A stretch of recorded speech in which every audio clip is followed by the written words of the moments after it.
Thank you so much for Raymond for setting up our Zoom meetings, and welcome to everybody. And again, we briefly touched already, for those who just joined, the membership renewals, send them to Irene or to me or Cash, drop it off at Irene. Sarah said you can do it to her place too. And with Irene and Sarah being up the Ellesmere Markham area, and I'm down at Kingston Road in Midland, so whichever is more convenient to you, because we still don't know at this point. It's month per month. I'm in constant contact with our recreation center, and of course sort of booking live meetings possibly as of April, but with the constant new variants coming along, we don't know. Nothing's for sure, so we'll just keep puttering along with our Zoom meetings for now. And also if you know, some people have been asking Sandy or me, how do they, which forms, just use the forms on the back of the newsletter, and if you want to fill out the form. And also there's something else that came up. Sandy received, there's a free seminar for someone, anybody's interested, and it's Grey County Master Gardeners. It's all in one, greycountymastergardeners.com. They have a free seminar, garden related, on January 29th at 11 in the morning. And if you want to look up the website, it's free, and you can join in if you're interested.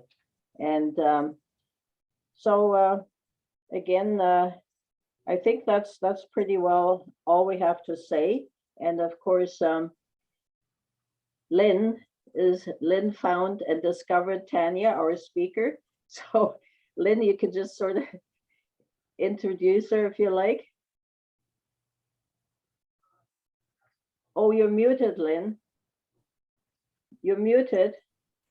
Unmute yourself. There you are. Okay, well, Tanya's going to talk to us today about a bloom story from I can't read my own, I'll just say a bloom story. Can't read my own writing. If you would, I think you've already kind of introduced yourself, Tanya. I just started talking. So I can go ahead, if it's okay with you, Lynn, and share my screen. But for those who weren't on the chat, while we were getting to know each other a little bit earlier, my name is Tanya Carvalho. I am the Territory Manager of Canada for Ball Flower Plant and Selecta One North America. We are the largest breeding companies in the world. Our head office is Ball Horticultural, if you're ever online and want to look it up. We are based out of West Chicago, and I take care of all the growers across Canada. So what that enables me to do is travel into Europe, into the United States, into countries like Nicaragua, Mexico, Africa, Guatemala, where we have our large breeding farms where we produce the cuttings. And I am part of the team that selects what actually comes to Canada. So what you will see in the gardens and in the garden centers, I am part of the selection process that gets to decide what's to come. We have multiple companies within our umbrella. The Ball Flower Plant and Selecta, those are our annuals. We also have in there, we have some perennials as well in regards to lavenders and dianthus. We also breed pot plants like kalanchoe and indoor carnations. We have a sister company called Darwin Perennials. That's our perennial breeding company. We have a company that breeds roses. We have a cut flower company, and we also have a seed company, Pan American Seed. And I'll be showing you a few items from Pan American Seed and Darwin Perennials this evening that will be featured at the Toronto Botanical Gardens this summer coming up. So let's get to it. If you have any questions as I'm going through, jot them down, because I'm sure Lynn has let me know that we have some time afterwards for questions and discussion. And I will get right to it here. Let me share my screen.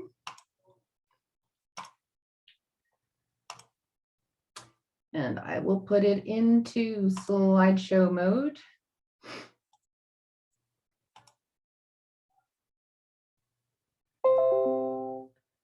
So if Lynn or Net, if you can let me know, do you see my entire presentation there on the screen?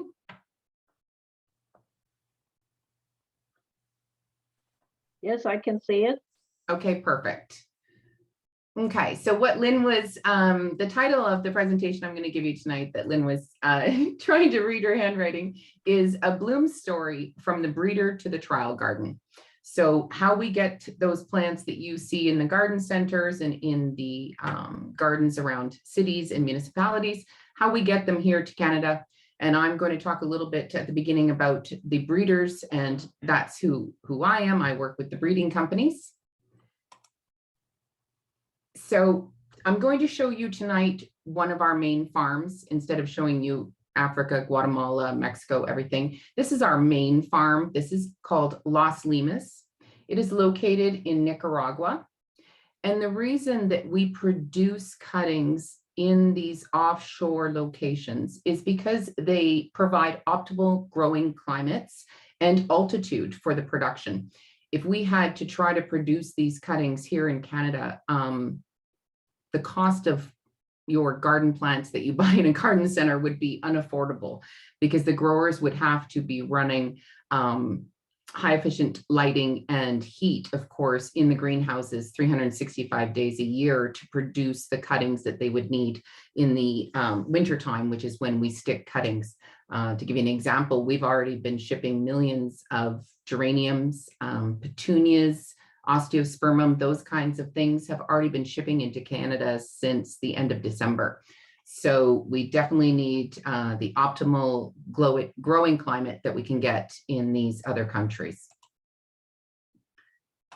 So this is a little bit of a short video about Las Limas, so you can see behind the scenes.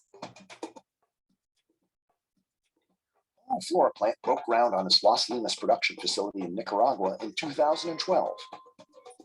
Designed to deliver a consistent, quality cutting. Tanya, sorry.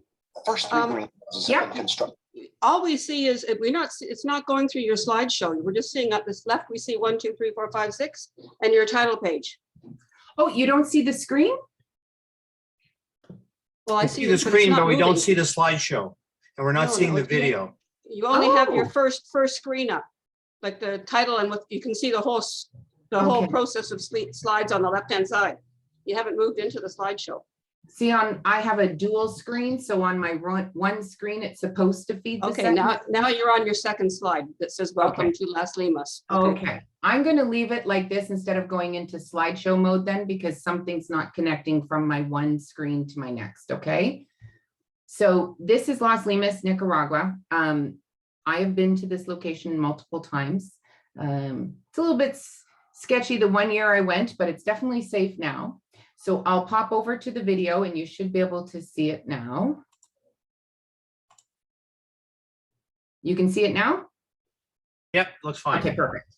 Perfect.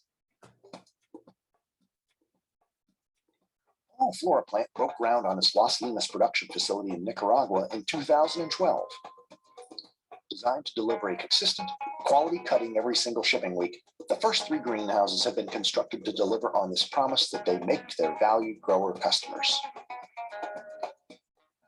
Las Limas is located near the city of Esteli, which provides a friendly and skilled local labor force, as well as an optimal growing climate. At 2,723 feet above sea level, the climate and altitude at Las Limas provide high light and low humidity, the perfect environment for growing perfect plants. Nicaragua is the largest country in Central America and has the lowest population density. Currently, Nicaragua is experiencing a time of development and expansion. There's more foreign investment, more employment opportunities, and tourists have been flocking to its shores to experience the country's cultural and natural diversity. According to U.S. News and World Report, Nicaragua has the lowest crime rate in Central America.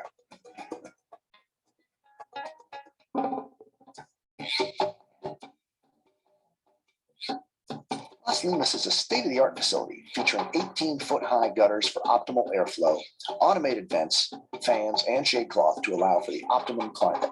The fertilizer schedule can be custom set for specific zones in the greenhouse and even for specific crops so that each plant type gets the best possible treatment. Irrigation water is collected and recycled. It never reaches the floor where it could cause humidity variations. All Floor Plant has plans to construct 40 acres of greenhouse, with 32 acres already built. Those 32 acres are one fully enclosed greenhouse facility connected by a large corridor. This way, employees avoid having to enter and exit multiple greenhouses, which would allow insects, diseases, and bacteria to travel into the bays through the air or on their clothes or hands. There are 3 stages to the sanitation process at Las Limas. Stage 1 is upon entry of the facility. Everyone who enters must wear a lab coat and special boots and thoroughly wash their hands and arms up to the elbow. Stage 2 happens before entering the greenhouse, where a disposable apron and gloves need to be put on, and hands and arms again need to be sanitized. Stage 3 is especially for the solanaceous house, where Ball Floor Plant's most important crops, calibrachoas and petunias, are grown. It's vital that these crops are kept as clean as possible, so there are only a certain number of employees who are allowed in this area.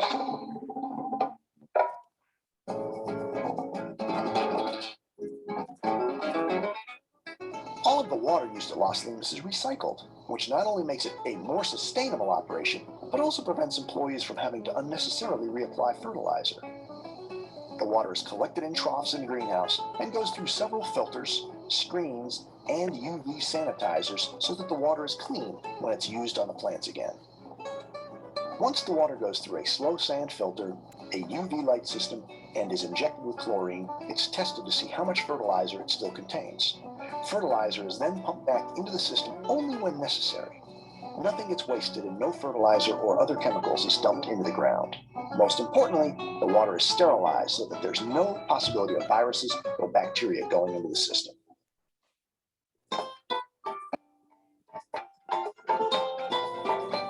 Once a cutting is harvested from a stock plant, it's placed in the cooler no more than 20 minutes later. The speed with which the cuttings are taken and cooled is essential, because as soon as a cutting is harvested, it begins to deteriorate. Keeping the cuttings cool slows this process. Employees that are harvesting the cuttings put them in portable coolers in the middle aisles of the greenhouses right away, starting the process almost immediately. Then runners, whose sole job is to get the cuttings from the portable coolers into the larger ones near the shipping area, can be seen transporting the cuttings via bicycle, which is fast, efficient, and clean. All Floor Plant divides their crops into 2 groups based on their cooling temperatures and/or pre-cooling needs. Each cutting is scanned so that staff knows which cooler it needs to go in. Some crops also need a pre-cooling period because it has absorbed a lot of heat from growing in the greenhouse for many weeks. To ensure the best possible cutting, harvesters get extensive training. Every crop has a different cutting specification and technique in order to harvest it properly, so the training process is taken very seriously. Not only are harvesters taught the desired specifications and quality of cuttings, but also on cutting count accuracy. There's supposed to be 105 cuttings in each bag, and if the count is off in even just one bag, that means Ball Floor Plant has not delivered the quality and accuracy that it promises to their customers.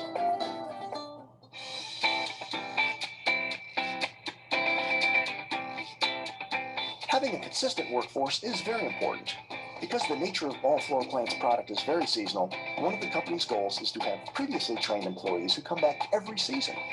After a few years of building a reputation as a great place to work, Ball Floor Plant takes pride that over half of their harvesters returned this year. Building an experienced team is key for shipping quality cuttings. And how did Las Limas earn the distinction of being a pleasant workplace? Ball Floor Plant believes it's important for its employees to enjoy their jobs and care about the company they work for. One of the benefits Las Limas offers to its employees is a nurse's station located on the property that provides free health care. There's free transportation to the farm. There's a newly renovated cafeteria for breaks and lunches. And during their off time, employees can enjoy playing a game of baseball or soccer on the field outside.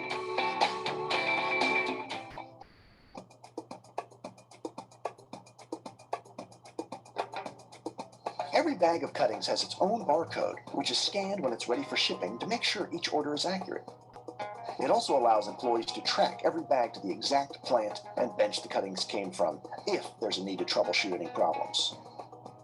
Once the cuttings are harvested, bagged, and entered into the system, the goal is to ship them to the grower or rooting station in just 36 to 48 hours. Speed is vital to ensure that the cuttings stay as fresh as possible. It's a living thing, after all, and needs to be placed in the growing media as soon as possible.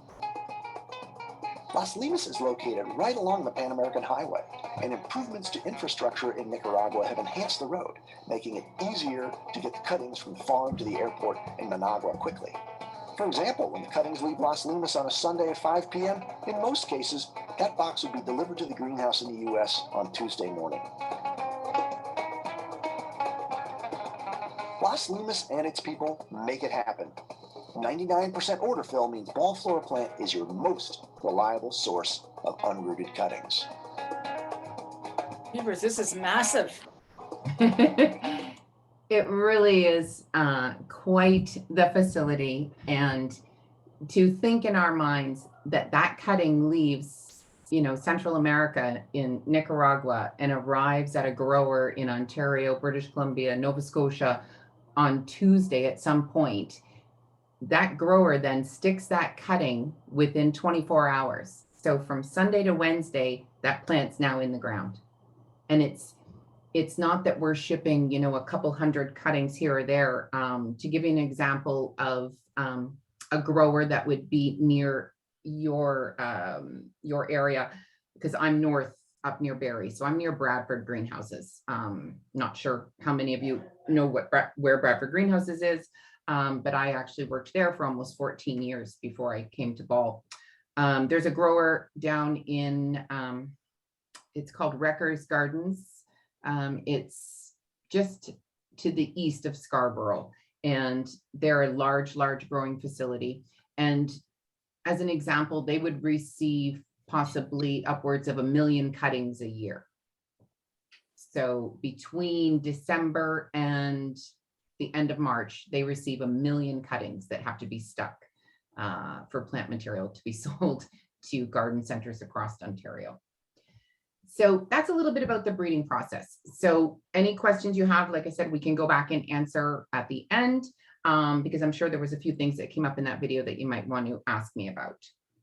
So that's the breeding process. That's one of our breeding farms where we breed the stock plants, take the cuttings, ship them here into North America. So before a plant makes it to that to our production farm, we have to decide whether we even want to bring it to Canada or North America. So we have trial processes. So trial processes, there's two different types. There's public or grower trials, which I would hold at different growers across the country to get feedback from them. There's also public trial gardens, which I have some material at Toronto Botanical. There's a Guelph trial site. There's one here in the top left corner in this picture. This is called Savoya Garden Trials. This is out near Simcoe, Ontario. These are material that are being launched in the following year. So for example, this year being 2022, items that you would see at public trials or open trials are going to be items that are going to be launched in 2023. The picture in the bottom left, that's what we would call a confidential trial site. And I've been to this trial site. It is in Buellton, California. And as you can see there are rows and rows and acres and acres and acres of plant material planted in the ground. And the people on the breeding side, like myself, we go there and we assess the product. So you can see there's 1, 2, 3, maybe 7 rows of yellow petunias there at the very front. We would go and look at those seven different varieties that we're looking to possibly introduce. And we would go one by one, looking at things like how well is the plant branching. So when I say branching, think of an octopus. Is the plant giving off lots of new branches and producing lots of blooms, or is it kind of spindly and only giving off 4 or 5 branches? How large are the blooms? How does the plant react in direct sunlight? How does it react after rain? Does it kind of give up midsummer, or does it keep producing into September? All different kinds of things that we would look at before deciding if something is going to be launched into the North American market. So lots of trials. We trial the average product minimum of 4 years. So the first step would be like that Buellton, California trial site. Then we would probably, if we really liked something, we would do it again the next year and see how it performed. Then I would send it out to a couple of my top producing growers, get their feedback. Then we would make the decision to launch or not, and then we would put it into public trials. So before we consider launching an item, sorry, I'm just going to shrink something down here, a new variety, it has to meet our minimum trial standards, which I was just explaining. So we have an extensive checklist. I only gave you a few examples, but it is quite extensive. Disease resistance, those kinds of things come into play as well.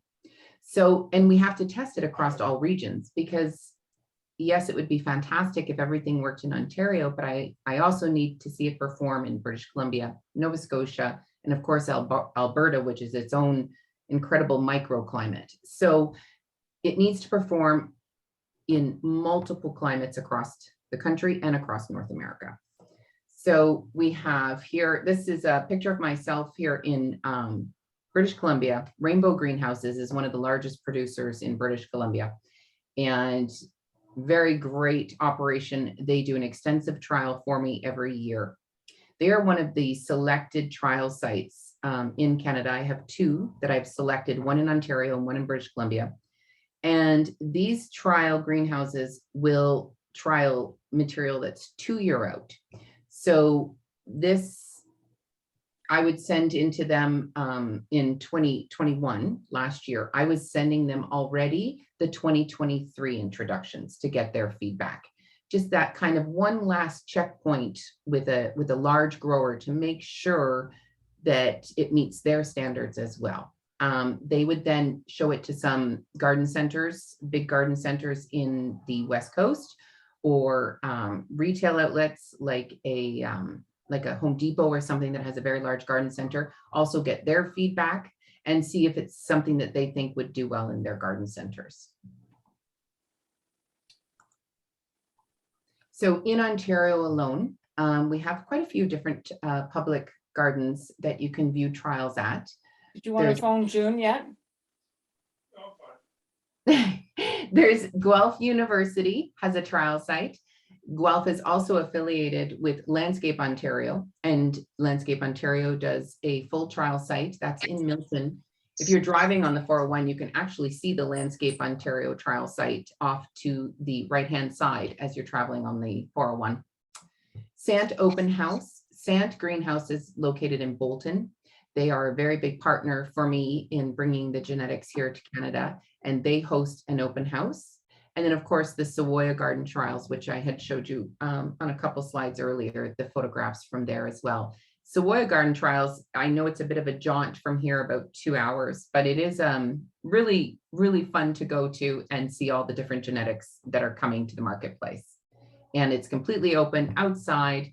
So in the case like we have with COVID, it's nice to be able to get out to some of these trial sites. And of course, this year I've incorporated the Toronto Botanical Gardens, which we started in 2021. So not only do we have all these different trial sites, but I also get the trial material shipped to my house. Not all of it, of course, because there's a lot. I typically would choose maybe 60 different genetics that we're looking to introduce and have them sent to my home. And I create upwards of 40 different containers at my house so that I can see how they would perform.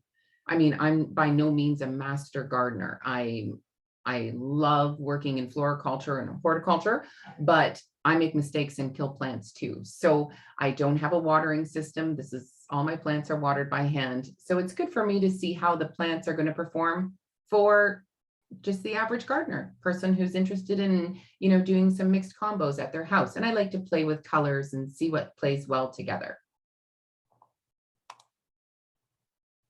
So by doing this, it enables me to share on my social media platforms a lot of the combinations that I create at my home. And by doing that, I get extensive feedback from friends and just my many followers on social media. You know, they'll reply to me back to me, oh, I love that. Where can I buy it?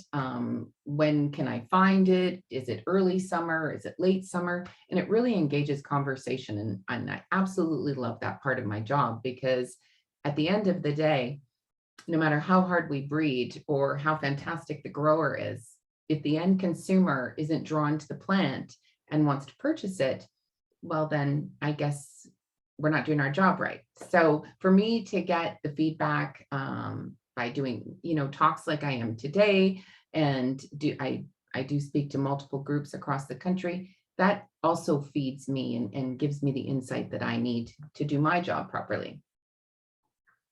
So I'm going to talk about the trial gardens that we started at Toronto Botanical Gardens last year. That is how Lynn found me. Someone had spoken to her about the talk that I gave to the member group there. It was a very exciting partnership. A very good friend of mine, Paul, was the director of horticulture at Toronto Botanical Gardens beginning of last year, and had asked me if I'd be interested in doing a public trial garden there to get the community out. And of course, we had just embarked on COVID in 2020. So we thought, well, what a great way to get people together outside in a safe environment and in a healthy environment, and be able to enjoy these plants. So we put together a plan, and it was the first year, so we knew there'd be some hiccups, but in all honesty, it exceeded my expectations, and I absolutely loved it. I am so excited to do it again this year. And I'm going to show you some of our success stories from last year and what we have in mind for this year. So here we are, the bottom picture is looking at the blank slate that I was given to work with. And these garden beds, I had decided to do some planning. And of course, I spoke to my friend Paul and one of our sales reps at Ball to get some feedback on their insights onto what we should put in the gardens. But boy, did we ever have a lot of fun. So to turn those, you know, those blank gardens into this beautiful, beautiful, beautiful bounty of color was incredible. We had raised beds, we had trellised beds, we had one of my favorite areas, which is those coleus cauldrons, I called them, the great big iron circles in the ground that I filled with coleus. We had pollinator areas and a beautiful dahlia bed. I met so many members and the general public coming to the gardens and photographers. So this year, lots of changes at the TBG with a new director of Hort, Roger. I met with him, and we have been given an expanded area for this year. So I have a little bit more area to play with and some larger beds.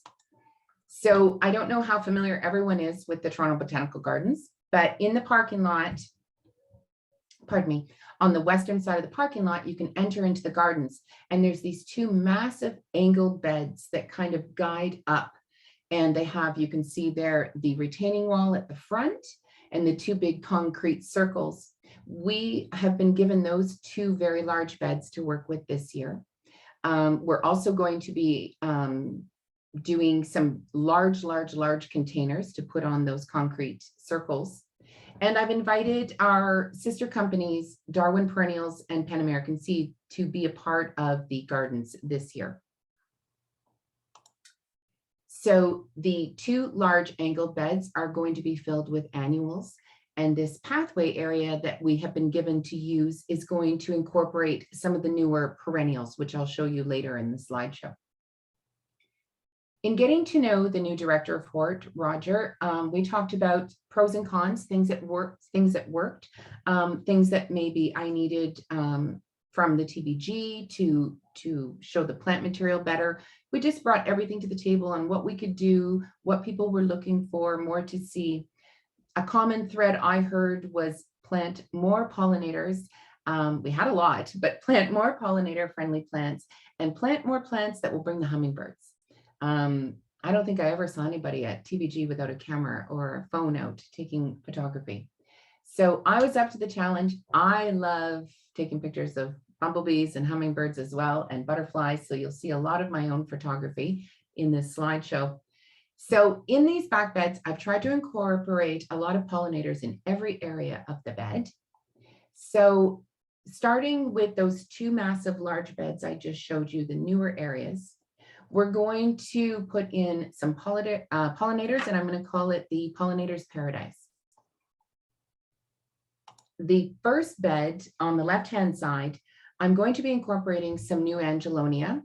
This is an introduction for 2023.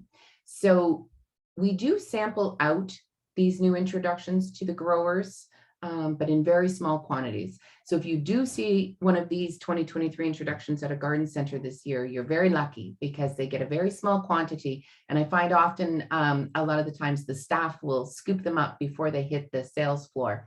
But this is a new fuchsia bicolor Angelonia. They have beautiful tall stalks. So they create a very nice backdrop in a garden bed. And the blooms are quite large. So the hummingbirds just love them because they can get right in there.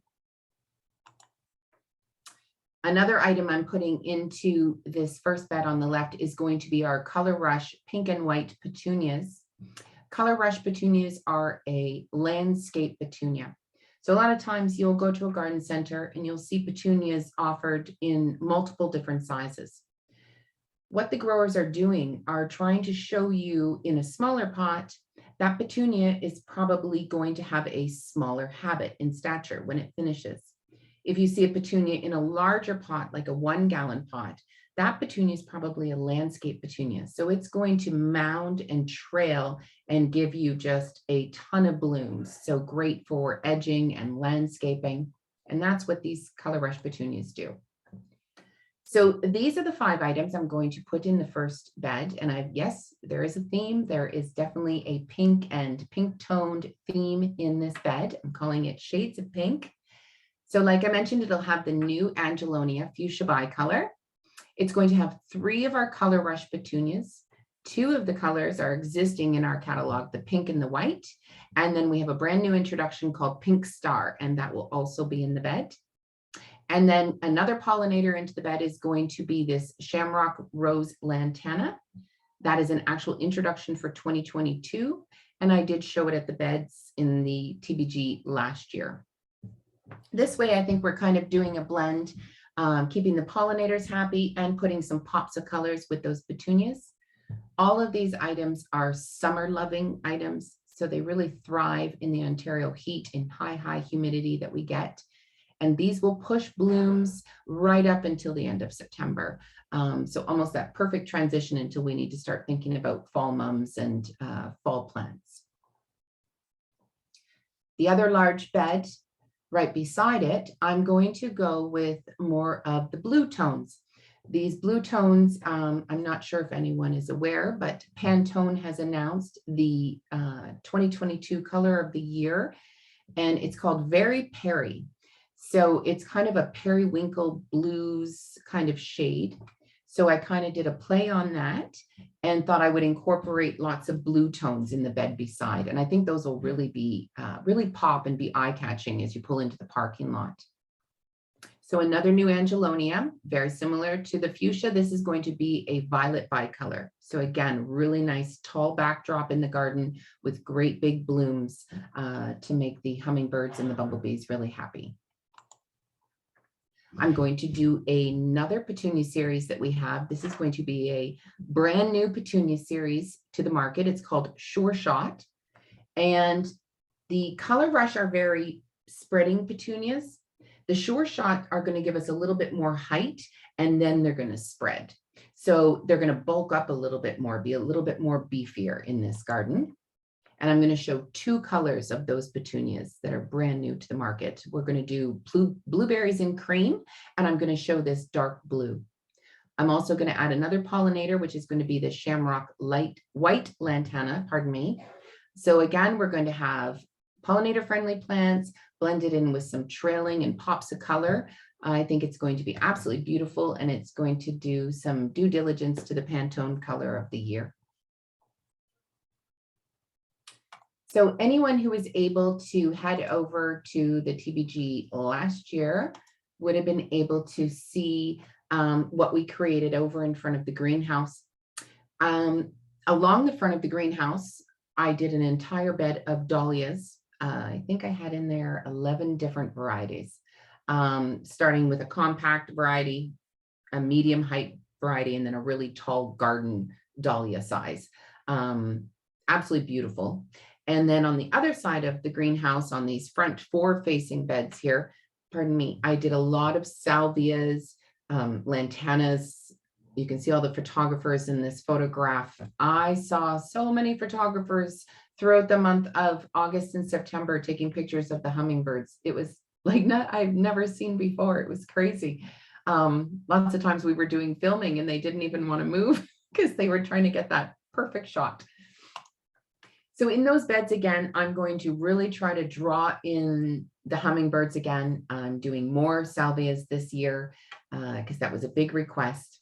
And each garden, there's 4 along that one side. Each garden will have kind of a color tone and a palette to it. So the first one, keeping in mind again, lots of pollinators. The first one, I'm going to be doing yellows and blues again. I love blues in the garden, and I think if we add a punchy yellow, really makes it pop. So I've got a little note here that says, just imagine walking down this pathway. You could literally hear the buzz from the bees. There was so many last year.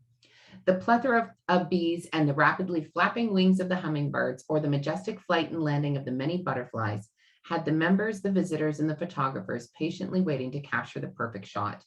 And I'm not kidding, it was incredible. This coming spring is going to be no different. We are going to plant a cavalcade of color and texture to attract all the same pollinators back again. In this garden, I'm going to have a brand new introduction for 2023 called Blue Chill Salvia. So it's very similar to the Mystic Spears salvia, which I'm going to have in the bed as well, but it'll give a little bit softer blue tone. It almost has a tone-on-tone blue with silver. And then in the front of the bed, I will have a landmark yellow lantana. So just like petunias, lantanas come in different vigors and sizes. So there's lantanas that are nice little tight balls that look really good in small containers. And then there's lantanas that just kind of spread and keep pushing up new blooms all summer long. That's called a landscape lantana. And our landscape lantana is called landmark. So I've decided to put that in here as well to attract the bees. So I think that first bed with the blues and yellows is just going to be absolutely beautiful. And all of these items are heat loving. They can stand up to full sun. They can take the high humidity and a little bit of drought. So perfect for Ontario summers. The second bed along the way is going to feature, again, more salvia. This salvia here, Purple in Bloom, I actually had at the gardens last year. And this is one of the photographers' photographs of the hummingbirds in the Purple in Bloom. It was really quite interesting being there and talking to everyone last year. We did make one notice that we had one bed with all red salvia and one bed with all blue salvias. And the male hummingbirds are aggressively attracted to the red salvia.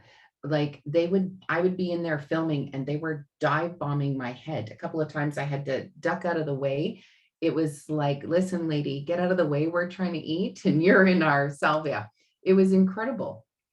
So the first bed after those, the first one I just showed you there with the blue and yellow, the next bed I'm going to do is going to incorporate a different type of salvia.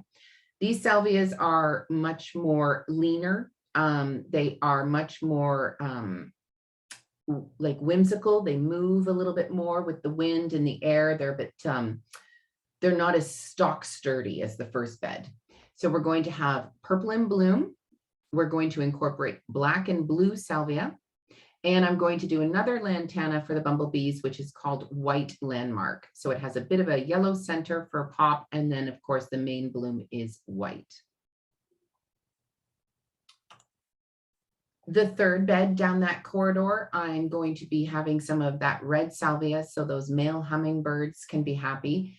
This red salvia is called Roman Red, and it is extremely fragrant.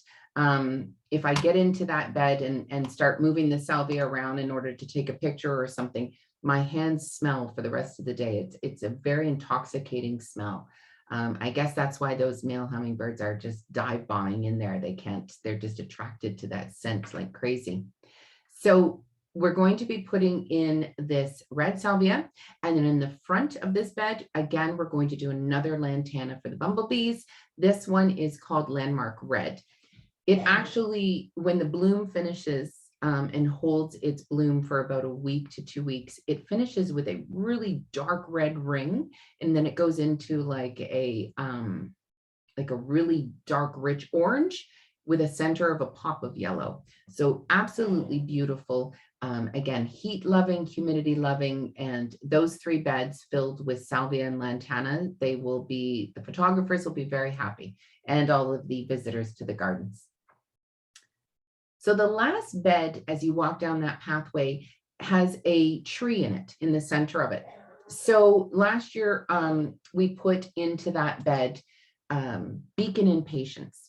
Now, I'm not sure how many of you are familiar with a disease that took over in patients about 5 years ago. It's called downy mildew. And it actually came over from across the pond in Europe over to North America. The first year we saw it in North America, very heavily, we saw it down in Florida and Texas.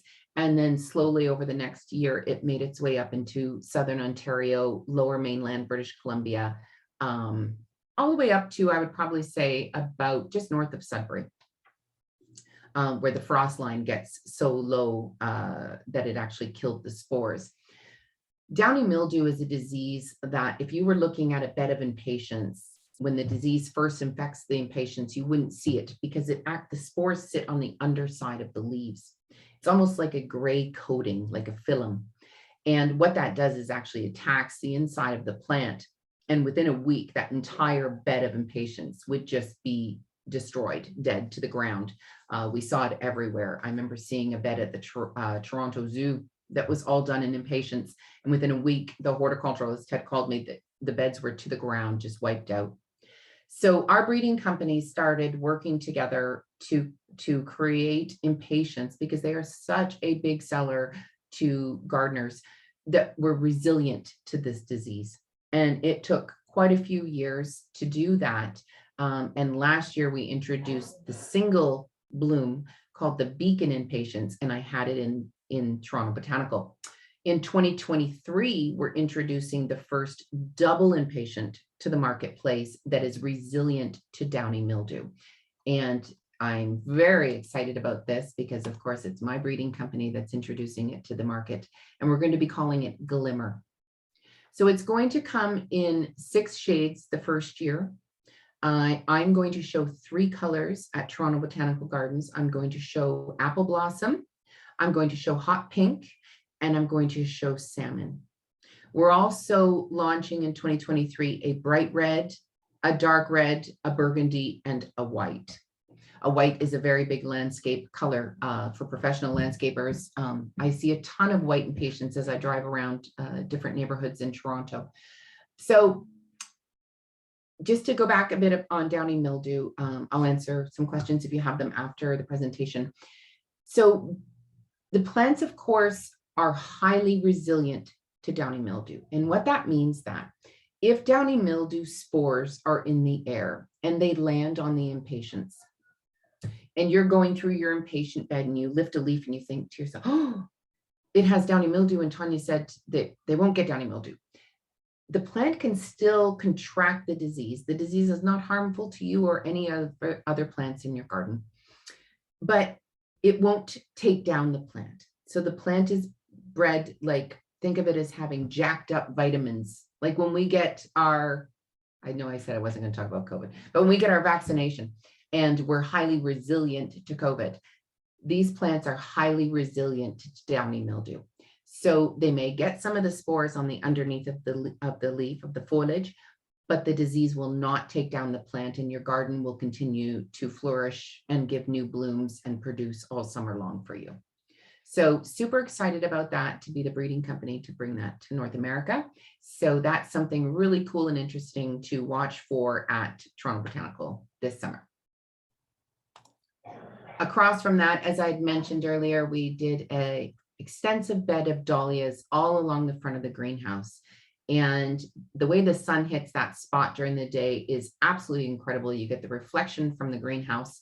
The dahlias were so, so happy.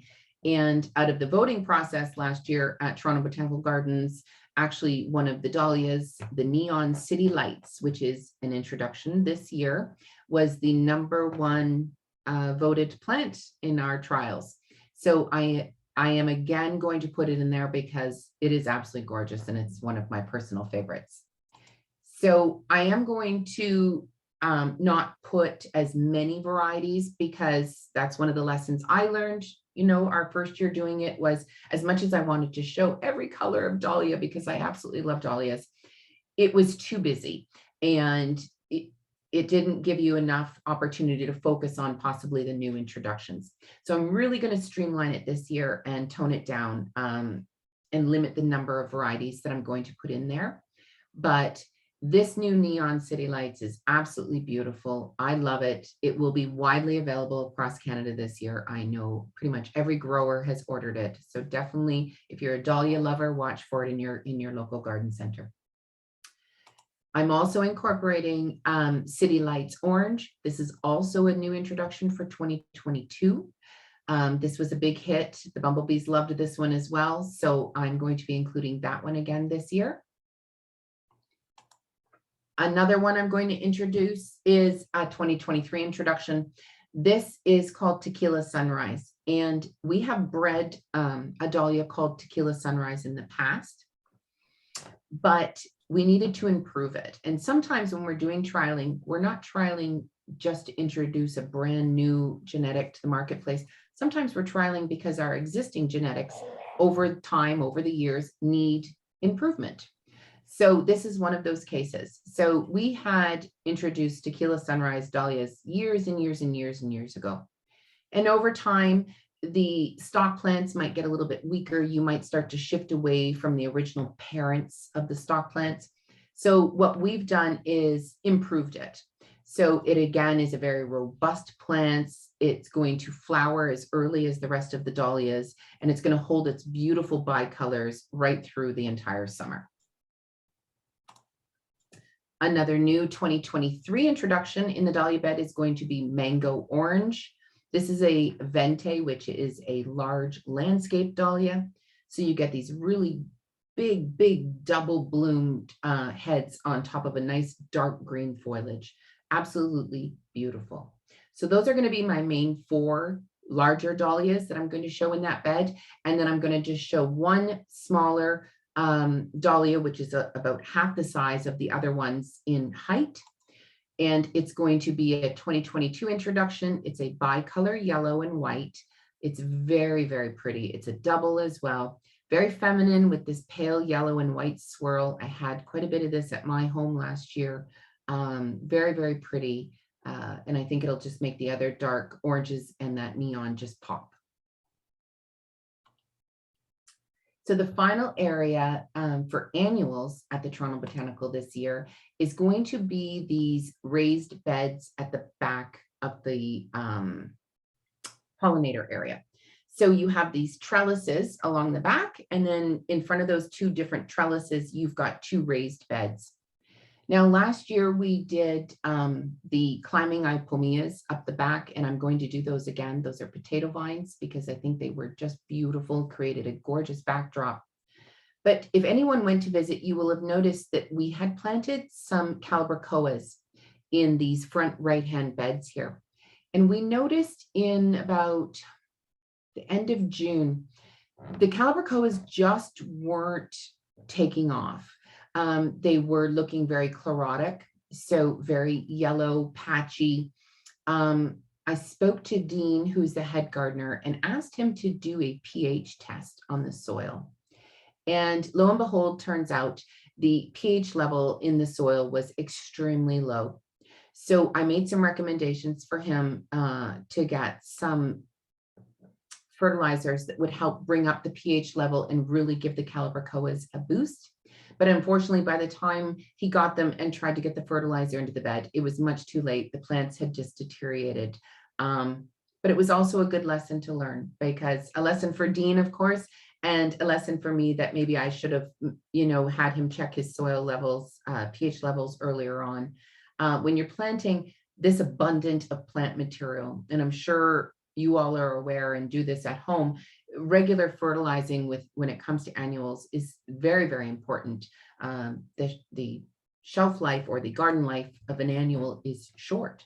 Our summers are short, and we have basically from May until the end of September to make these plants produce at peak performance. They are hungry, they need to be fed.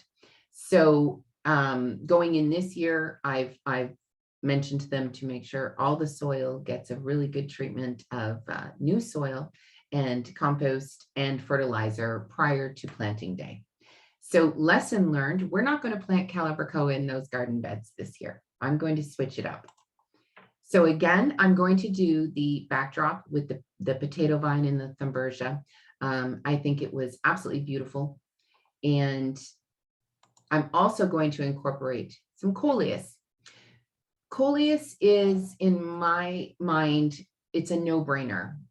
For a new gardener to an experienced gardener, sun or shade, you get phenomenal color from coleus with absolutely zero maintenance. You can pinch coleus if you like, if it gets a little bit too big or overgrown for you. And I mean, when I say pinch it, you don't even have to be like a pretty pincher. You can just get in there and break branches and it'll bounce right back. Coleus is available in so many different sizes and variations, between being variegated foliage, or like our redhead coleus, a solid dark red. It can be a robust plant. It can be a very compact variety. It can trail, it can climb. Coleus can pretty much do anything. And all the coleus bred from ball floor plant are good for sun or shade. So I thought, well, let's foolproof those gardens this year and plant coleus in there. So I'm going to do, on the one bed, I'm going to add again the solar tower ipomea, or potato vine, commonly known as, again with some of that Thunbergia. One thing I learned last year is that the potato vine, having the much larger leaf, can take over the Thunbergia. So I'm going to actually plant a few more Thunbergia this year to get more pops of yellow. And then I'm going to do 2 new coleus in those raised beds. On the one side, I'm going to do amped up coleus, which is a combination. And then I'm going to do fire and spice coleus as well. So you can see in those 2 coleus pictures how completely different the foliage is. Same kind of tones with the rusts and greens and chocolates, but the leaves are completely different. The fire and spice is a very thin, narrow leaf with a serrated edge. And then the varieties that are in that amped up coleus are very round and robust plants. So it's a great way for me to be able to show to people different ways to utilize and mix coleus up.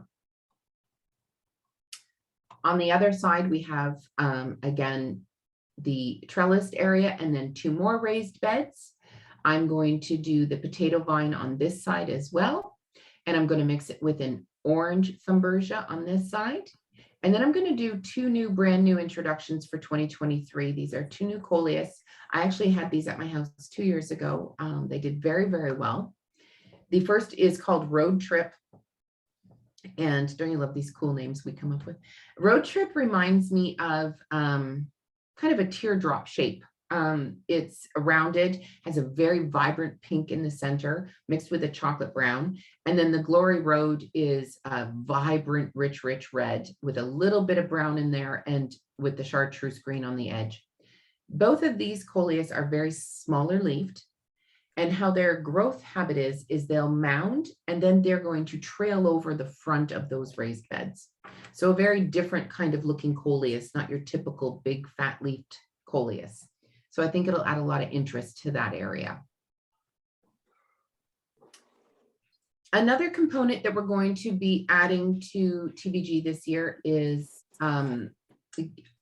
contributing to their mixed containers that you find throughout the gardens.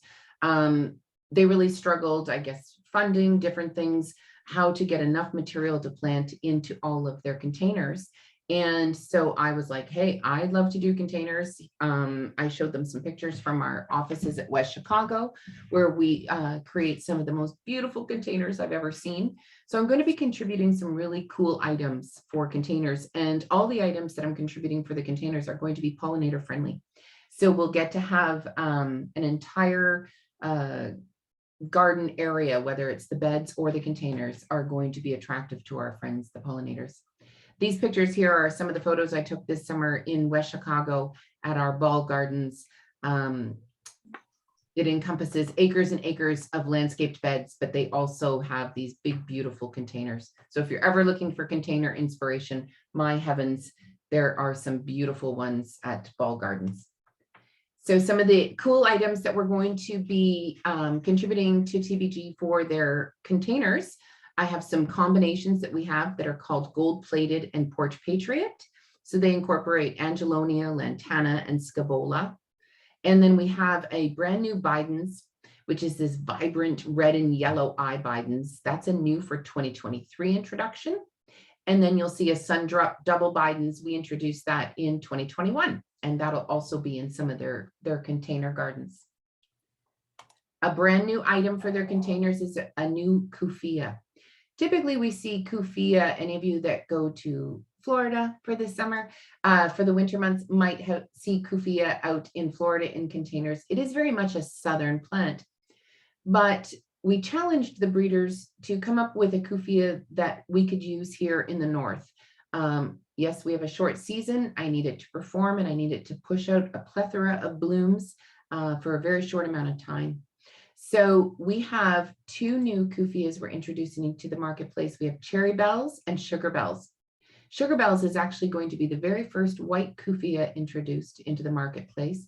So I'm really excited to get people's feedback and how they use it in combinations at TBG this year. It'll be really interesting to see. I'm also going to be sending all the different colors of our Lantana Shamrock series. You can see here in this large planter, that is just a solid 24-inch pot filled with Lantana. And to do a single component planter with just Lantana, I wasn't sure how that was going to look. But as you can see, Lantana is so diverse because it's multi-tonal. It absolutely looks gorgeous all by itself in a container. And of course, this bumblebee is feasting away, very happy. That's a picture I took with the bumblebee at TBG last year. I mentioned earlier on that I had asked our sister companies, the Seed, Pan American Seed, and Darwin Perennials, to contribute as well this year. So Pan American Seed is going to be putting some zinnias into the gardens. Zinnias are a big summer item. There's doubles and singles. There's bicolored zinnias. Great landscape item. Last year, we did have some double zinnias from Pan American Seed at the gardens, and they were in a very shaded area. And if you have zinnias that love the sun and the heat, and you tuck them into a shade area and we get high humidity, they can tend to get some mold and mildew on them. So that was an issue we had last year. And so we're going to switch varieties this year, and we're going to do with a little bit shorter variety. It's called Zaharas. And they're going to be planted in, of course, direct sunlight this year, so we get a better performance from them. So a few of the colors you're going to see there are going to be some of the AAS winners. I'm not sure if you've heard of AAS. AAS is called the All-American Selections.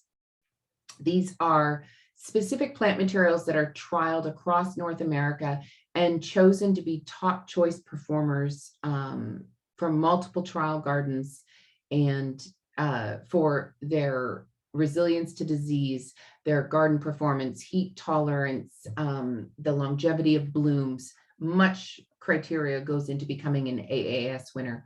So we're going to have a few of those at the TBG this year with these zinnias. We're going to be doing a pink and a white, a double white as well. So definitely look for those in some containers and in some of the sunny spots if you head on over this year. Another item that actually the new director of Hort asked us to include is Pentas.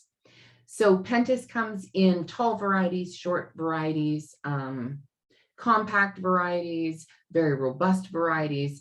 The one that we're going to put into the TBG is called Pentas Lucky Star. And you can see it's just a ton of tiny, tiny little blooms, like a cluster on one peduncle.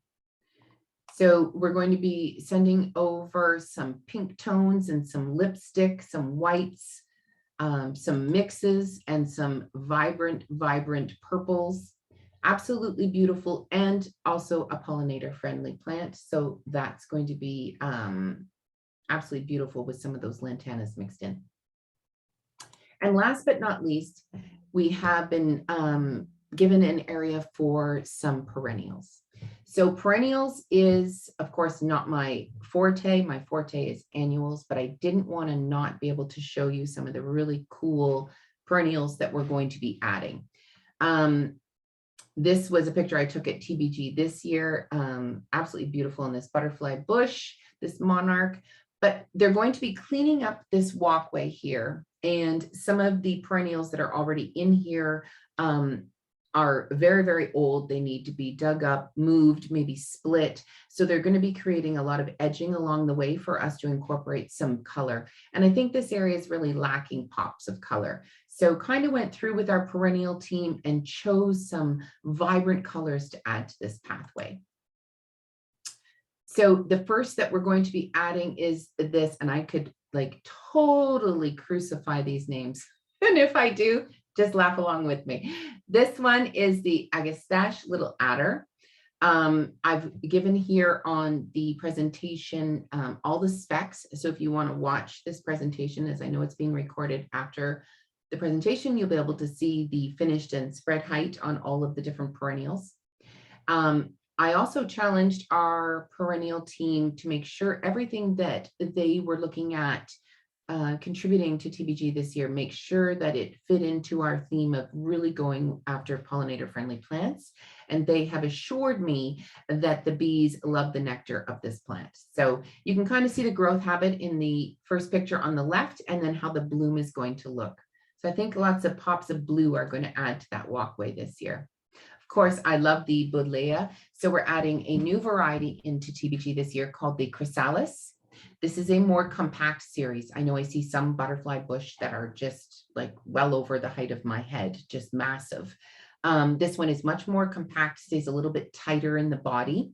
So the blooms actually sit on the foliage as opposed to shooting way off high. It's also bred for continuous profusion of blooms. So when we talk about things being improvements or brand new introductions, we're always looking for something different, right? So a lot of times with the Buddleia, you'll see that once the bloom is spent, it takes a really long time for a new bloom to replace that area. These are bred for continuous blooming. So the bush is always going to be in color. And we're going to be putting in a cranberry, a blue, and a pink along that pathway. Digitalis Arctic Fox Rose. These are really cool, like little trumpet plants. I'm not sure if you're familiar with them, but they're very cool tolerant, which means we can plant these as early as late April in the gardens, and they will give us color, full flush of color, right up until the end of September into the beginning of October. And you can tell by the shape of these trumpeted blooms that the bees actually just bury themselves in these plants, and you just get this tiny little bee tush coming out the back for a photograph. It's quite funny. Every time we're at the Ball Gardens, I take pictures of the Digitalis, and the bees just love it. Of course, I want to put in a perennial lavender. So we have the Lavandula Super Blue. This is bred for its landscape performance. Again, pollinator magnet, and of course, beautifully fragrant. I never walk in a garden center or walk through a garden without running my hands over the lavender and just taking a nice deep breath. I absolutely love it. So going to be putting in some lavender as well. This Monarda series, Monarda Be Mine, I actually was able to trial at my house last year. Darwin Perennials sent it off to me to trial in my home. I had the lavender and the pink, and I actually took the red over to my mom's house. Monardas are fantastic because not only are they pollinator plants, but they are deer and rabbit resistant and highly resistant to disease. So fantastic pollinator plant. You can see the lavender in the shape and the body of the plant. that it is a more compact series. So we don't get these really long peduncles with a bloom up on top. Everything kind of stays nice and tight to the plant. So they're really nice to bring to the forward of your landscape. We're also doing a Nepeta. I had this Nepeta at my house as well last year. Something very cool about this Nepeta is it actually, if you run your hands over it, it has the fragrance of mint, of course, which it helps us to attract the pollinators. And it is deer and rabbit resistant as well. So really great for northern gardeners. I don't get any deer here, but I know about 10 minutes north of me, friends do. And of course, their property's all completely opened. So they're looking for things that will keep the deer from munching away on their gardens. And now I have some things that I can tell them to purchase. Penstemon Rock Candy Ruby. These are really cute bell-shaped blooms on a compact plant again. So again, we'll be able to plant this at the front of that walkway. A really vibrant color. And again, attractive to our pollinator friends. So we'll add another nice pinkish tone to that garden space. We were asked by Roger, the new director of Hort over there, to make sure we included this perennial phlox called Kapow. We have 2 new introductions to the series in 2022. We have a soft pink and a purple. These are absolutely stunning. The colors are incredible. You can see them from such a great distance. We had them at the Savoya Garden Trials this year, and as you pulled into the parking lot, you could pick them out across all those thousands of pots of plants. You could see the Kapow phlox. Really fantastic colors and continuous blooming. So going to give you great color right from June, end of June, right up until September.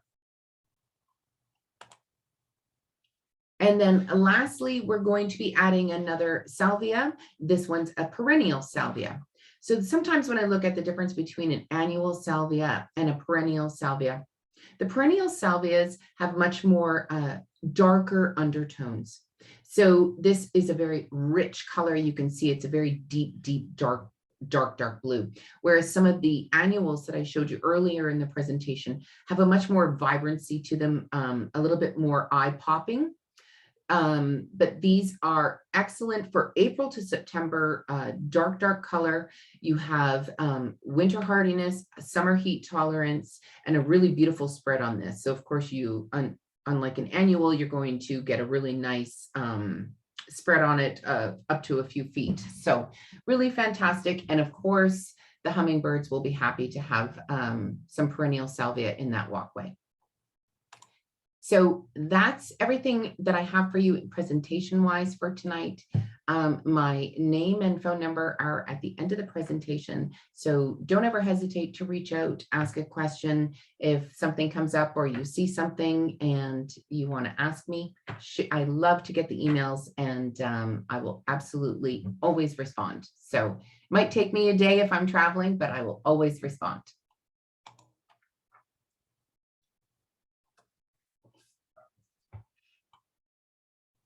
So I'm hoping you have some questions for me. I think we have time left. Yes, there's lots of time. Oh, good. I feel like I talked forever. Tanya, Mm-hmm. can I ask, when you talk about the workers that come to the plant, the greenhouse in Nicaragua, Mm-hmm. so they're there for a certain amount of time, like it's a seasonal thing. So how long is their season? How long do they get to work? And then how So in Los Limas, actually, we grow poinsettias there as well. So at that farm, they're usually only home for maybe 2 months, and then they're back again. Yeah, because we plant, we ship poinsettias to Canada starting in June. So right now, we are in horticulture calendar, we are in finishing of week 2.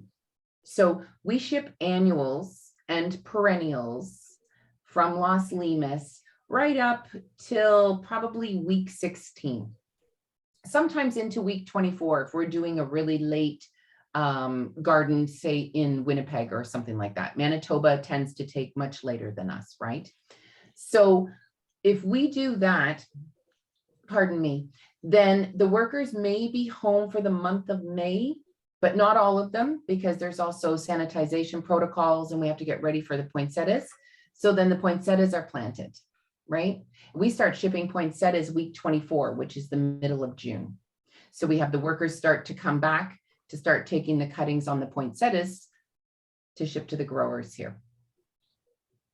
So it's a very close to being a continuous cycle.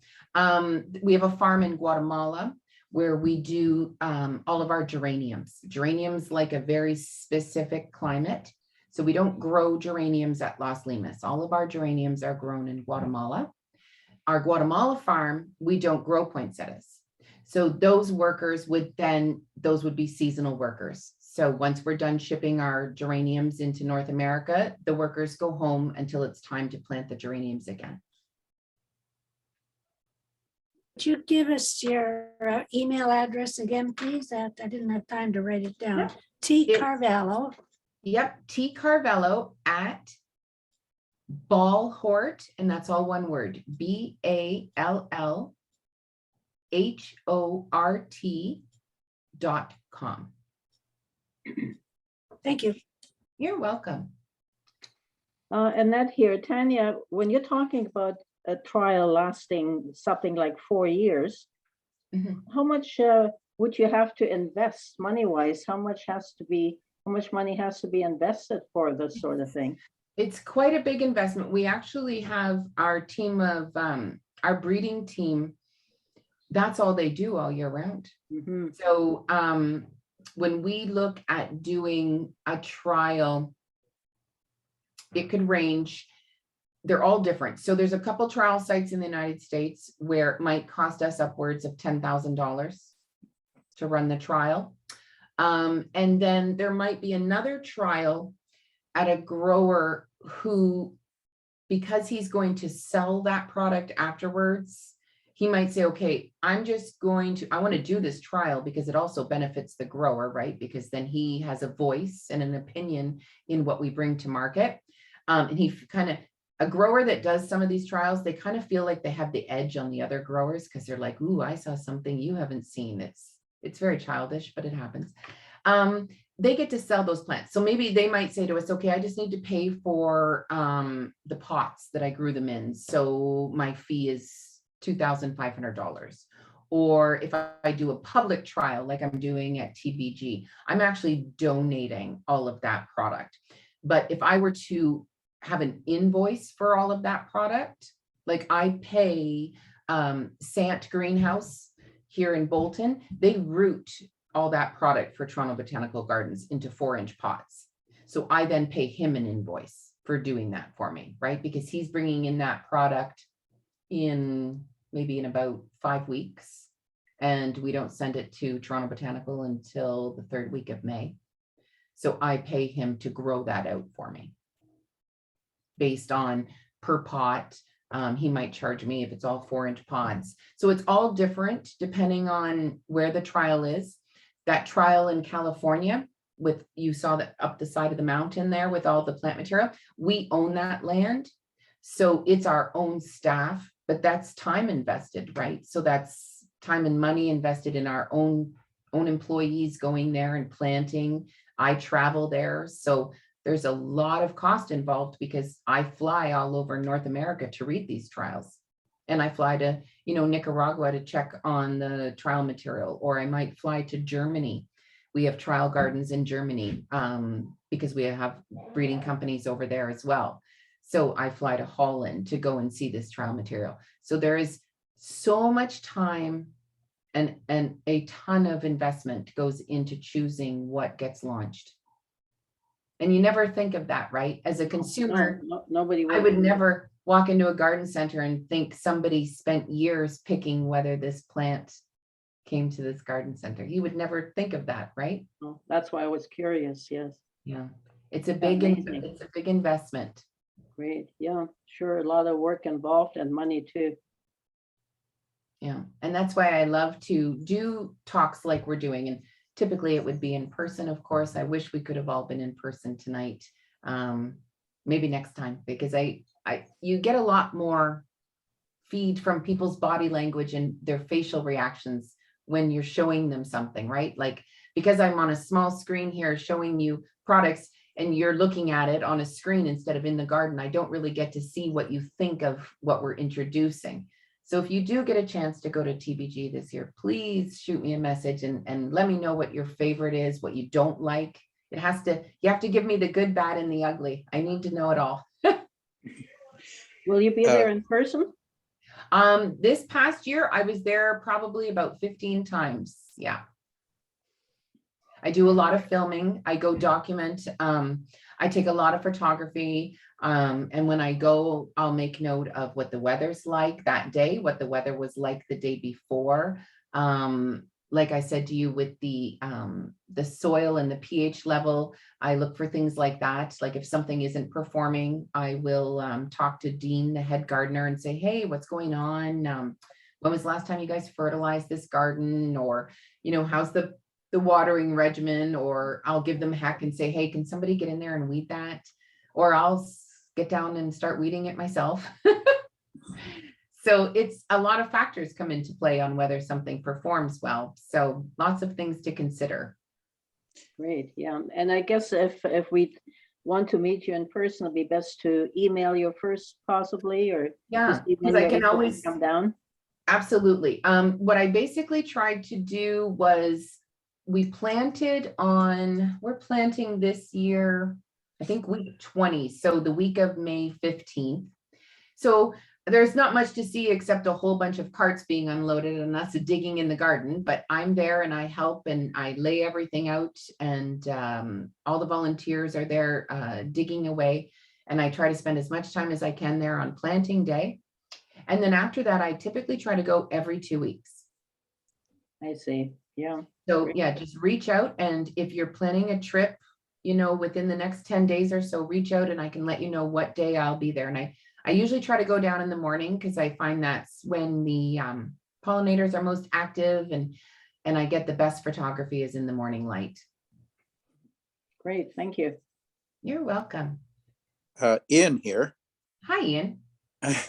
I'm just curious about your background. How did you get into all this? How did it all start? Well, I don't know if many of you know Frankie Ferragini. He is on breakfast television. He happens to be a very good friend of mine, and we grew up together. We're in the same town. And once I had both my children and my youngest was heading off to school, I had actually had a marketing background. I worked at Procter & Gamble in marketing. But then when the kids were born, I stayed home.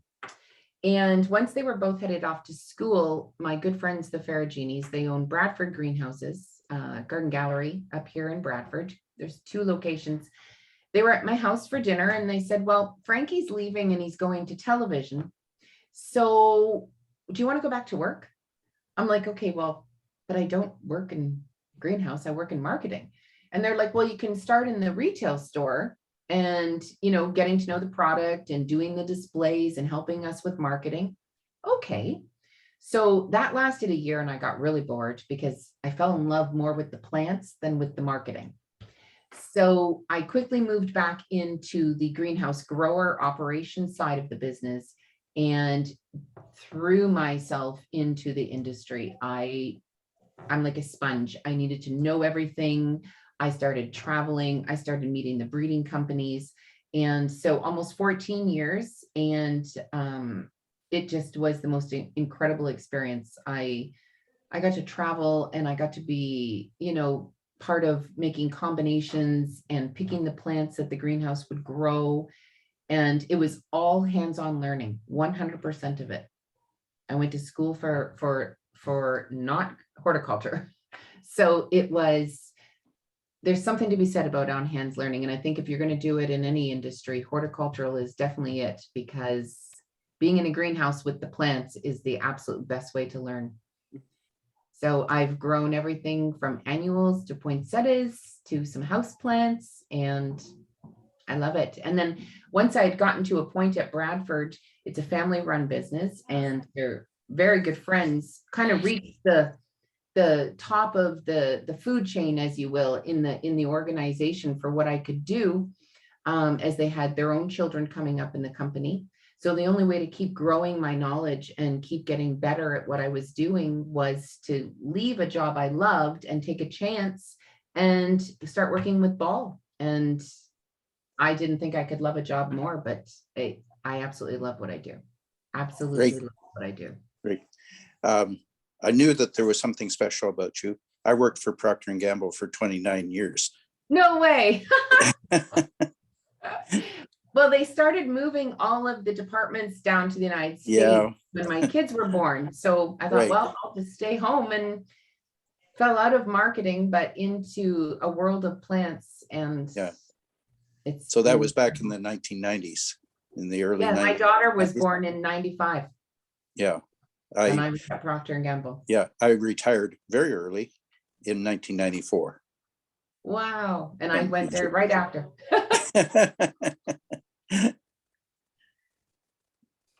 I think there might be a question in the chat. If we check, oh, how much consideration does Balhort give to plants that are native to Ontario?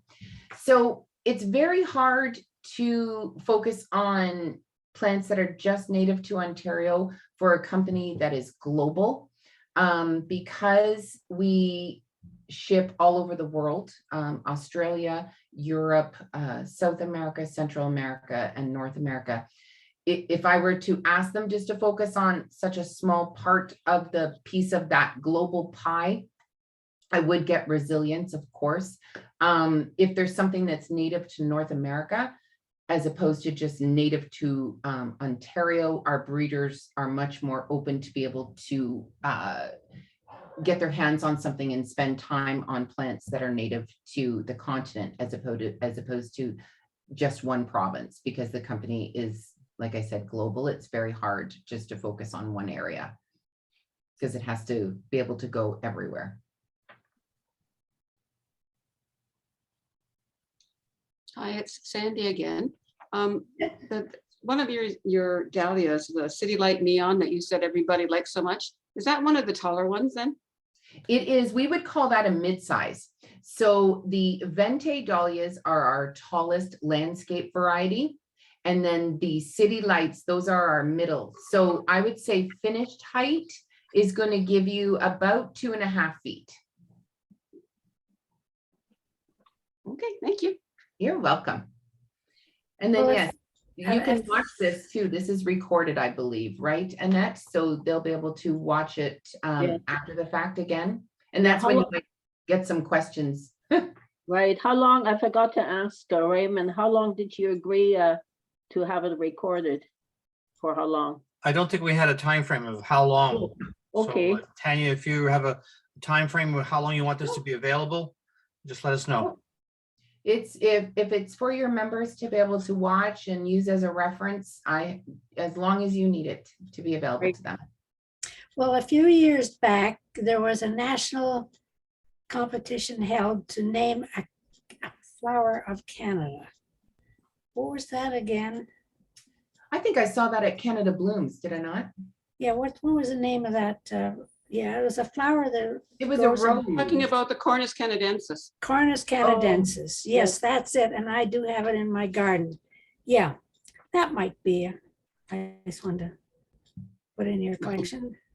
I know that we did get asked a lot by growers to create combinations. So you know how if you're shopping at a garden center, whether it be a big box or a grocery or an independent garden center, sometimes their hanging baskets will be 2 or 3 different colors of calibrachoas or 2 or 3 different colors of petunias mixed in. Well, what we do as a breeding company is we pick the 3 colors that match perfectly for their habit and growth, so that we ship them to the grower all together, those 3 cuttings, and they stick them in the container all together. So the guesswork is done for them. So some of the growers came to me a couple of years ago and said, can you create some that are like Canadian kind of themed? And I'm like, well, I can. So I spent some time with the breeders. Okay, it's very important that when you ship that to a grower, that it does match perfectly in timing. Sometimes, you know, if we plant a petunia, it might be what we call a 12-week petunia. So from the time the grower sticks it to the time we can ship it to the garden center is 12 weeks. Another petunia might be 16 weeks. Another one might be 10 weeks. So it's very important that when I'm picking things to put into a combination for a grower, that they all time out perfectly and that all their vigor matches. Because if one is really vigorous, it'll just eat the other components in the container, right? So I came up with a few Canadian kind of themed combinations that are available in our catalog. And if I think on this recording at the end, or you can just email me, I can send you a link to our company website and you can go on there and see our catalogs. See? And in these catalogs, pardon me, my throat is dry. You can see we give, there we go, we give combination ideas to all the growers. So if a grower looks at this catalog and says, oh, Tanya, I want to grow, you know, this one. When I ship them 5,000 from the farm, they come in a bag like you saw at Nicaragua with all three of those components in the one bag. So the grower opens it up and he can stick them all together. And we did create some kind of Canadian themed combinations in the catalogs, and you would see those if you logged on. Any other questions for tonight? It's a No. quiet group. Mum's the word, nothing else. It's past bedtime. Well, Everybody in the greenhouse industry, we're very much early birds because we're in the greenhouse at like 6 o'clock in the morning. We're not night owls. So at night we all get really quiet. well, what's everybody saying? Should we let her go, or do we have any more questions? You're welcome to email me. So if you can't think of anything Sure. right now, don't hesitate to shoot me a message. Well, none of us are too far away from the Toronto Botanical Gardens, so we'll, we can hopefully get to see you and your Yeah, that would new be flower good. beds and whatever is going on. That would be nice too. That would be and, awesome. Sure. Well, I suppose if there's nothing else, we'll have to thank you so much for doing the talk for us. Well, thank you so much for having me. And I really hope that amongst this COVID craziness that everyone stays healthy. And I Yeah. hope that you can get outside and head over to the Toronto Botanical Gardens at some point this summer and let me know what you think and what you like. And It is- I'm always open to suggestions. So Sure, great. And in the meantime, we'll enjoy our house plants. yes. Okay, well, thank you so much. And I guess Raymond, Thanks very it's much. time to close off. Thank you You're again. welcome. Thank Stay you. healthy, everybody. Take care. And enjoy Sandy's write-up about Tanya's talk in the next Yeah. newsletter. Yeah. Good night, Okay. everyone. Good night. Thank you. You're Thanks very welcome. much. Bye, Mary. All Good right. night, everyone. It was just spectacular.